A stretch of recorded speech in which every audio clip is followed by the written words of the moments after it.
Hey, what's up, everybody? How to tell if your Jefferson Nickels is a war nickel and contains 35% silver. That is what we are going to discuss in this video. I did do a video similar to this back in, I believe it was 2017, but just thought I would update this video since I'm filling in my Whitman nickel book with a couple war nickels. I thought I would do an updated video as well. If this is a video that you enjoy, please give it a thumbs up. Let me know in the comment section down below what you think. The Jefferson nickel started in 1938 when it transitioned from a Buffalo nickel to a Jefferson nickel. The Jefferson nickel, typical composition of a Jefferson nickel is 75% copper and 25% nickel. But during World War II in 1942, they needed that nickel for the war efforts. During World War II, they needed the nickel for a number of different items, for protective gear, for ships, for planes, for a lot of different things during the war. So they took the nickel out of the nickels and replaced the nickel with 35% silver, and the rest of the composition of the nickels was 56% copper and 9% manganese. One of the reasons why I believe they came up with this composition is because they didn't want any trouble with vending machines and doing a composition of 35% silver, 56% copper, and 9% manganese. There was no problems with these coins in vending machines.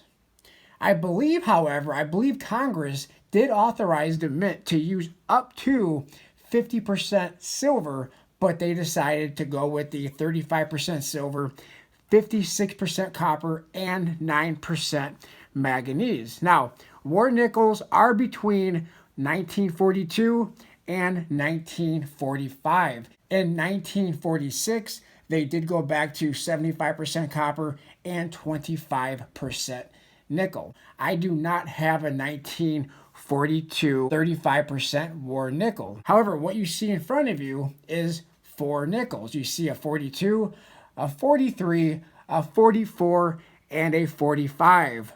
Three of those nickels are war nickels.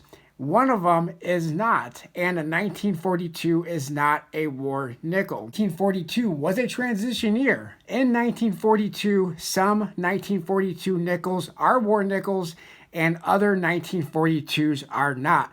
So how do you know the difference between a 42 war nickel and a 1942 nickel that is 75% copper and 25% nickel? And that's what I'm going to show you right now. Here we have a 1943, and the way you know the difference is if you flip it to the reverse of the coin, you will see the Monticello. Above the Monticello, you will see a P mint mark. Now, that could be a P mint mark, it could be a D mint mark from the Denver Mint, or it could be an S mint mark from the San Francisco Mint. This one is from the Philadelphia Mint and has a P mint mark, so you see the P mint mark above the Monticello. This one here is a 1944, and if we flip it to the reverse of the coin, we have another P mint mark from Philadelphia above the Monticello. And then finally, the last war nickel is from 1945. We flip it to the reverse, and we have another P mint mark from Philadelphia. Most war nickels are very worn. Like you see on these three, a lot of wear indeed on these coins. Now, this 1942 is not a war nickel, and how we can tell that this is not a war nickel, even though some 1942s are war nickels while others are not. The way you tell the difference, once again, you flip it to the reverse of the coin.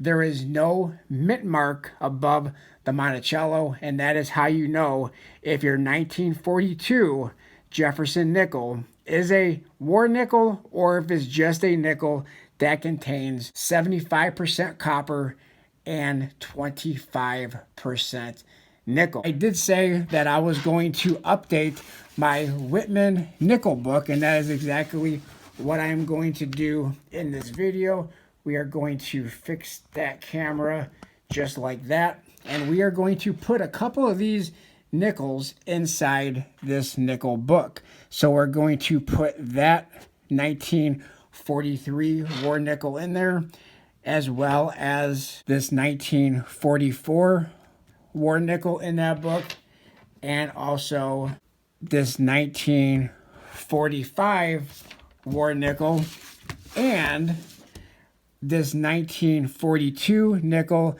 that is not a war nickel, but we are going to put that in there as well. And as soon as I do get a 1942 war nickel, I don't know, I might put that in here, or I might just keep this one in here that's not a war nickel. Let me know what you think in the comment section down below. Do you think I should keep this one in there, or if I do get a 1942 war nickel, should I replace that one with that 1942 war nickel? But also in this book, I have some buffalo nickels. Now, buffalo nickels do not contain silver. Buffalo nickels are still a mixture of copper and nickel. There was a transition from the buffalo nickel in 1938 to the Jefferson nickel. And then there's a bunch of buffalo nickels. Some of these buffalo nickels are more rare dates. The buffalo nickels that I do have are more common dates, and the condition of them is not that great. But if you do find a buffalo nickel that's in excellent condition, some of them are worth quite a bit of money. But I do have a lot of missing in this book.